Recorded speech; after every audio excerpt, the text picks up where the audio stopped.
प्रदेश की भजनलाल सरकार ने एक बार फिर यू टर्न लेते हुए राजस्थान विधानसभा में पेश एक और विधेयक पारित होने से ठीक पहले सदन की प्रवर समिति को भेज दिया।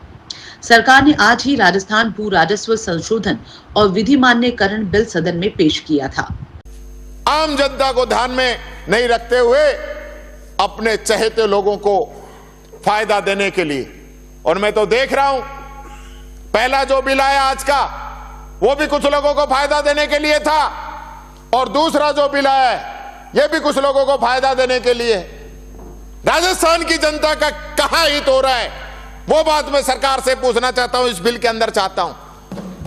आपने बिल बनाया कि जो लोग 30 दिन जेल के अंदर रहे हैं उनको इसके अंदर माना जाएगा।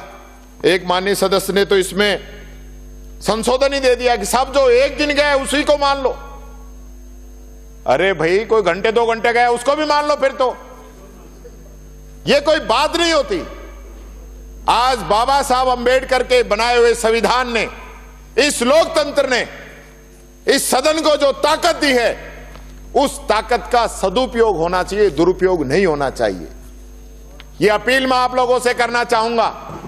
इसलिए मैं ये कहना चाहूंगा, ये बिल अपने लोगों को फायदा पहुंचाने के लिए, और आप तो कह रहे हो उनको मेडिकल की भी सुविधाएं, मेडिकल की चिरंजीवी जैसी स्कीम हमने इस राजस्थान को दी, उसके अंदर सब कवर होते हैं, किसी को दिक्कत ही नहीं आ रही थी। लेकिन आज उस स्कीम की हालत क्या हो गई? आप मेडिकल की सुविधाएं तो दे रहे हो उनको, लेकिन हकीकत क्या है वो समझना पड़ेगा। आपने रोडवेज की डिमांड कर दी उनके लिए। मेरे एक साथी कह रहे थे कि बुजुर्ग हो गए, सही बात है, बुजुर्ग हो गए, रोडवेज में कहां से जाएंगे।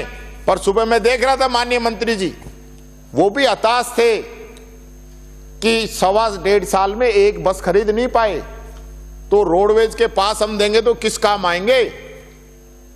माननीय सभापति जी, इसलिए मैं ये कहना चाहूंगा, ये सरकार आज इस सत्ता का गलत फायदा उठाते हुए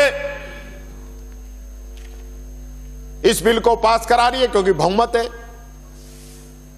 पुलिस का मैस भत्ता नहीं बढ़ा सकते, लेकिन उनके लिए तो पैसे नहीं है। लेकिन आप आज जरूर इसको पास कराएंगे।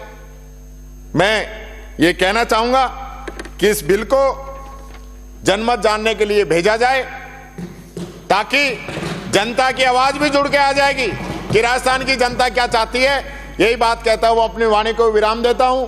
और एक व्यवस्था के पर्सन से मैं कहना चाहूंगा, अलवर के अंदर यूडी टैक्स के नोटिस दिए जा रहे हैं, लोगों के अंदर घबराहट है, खौफ है। 20-20 साल पुराने नोटिस अचानक आए हैं, तो उसकी सरकार जांच करे, लोगों को नाजायज तंग नहीं किया जाए। धन्यवाद सभापति जी।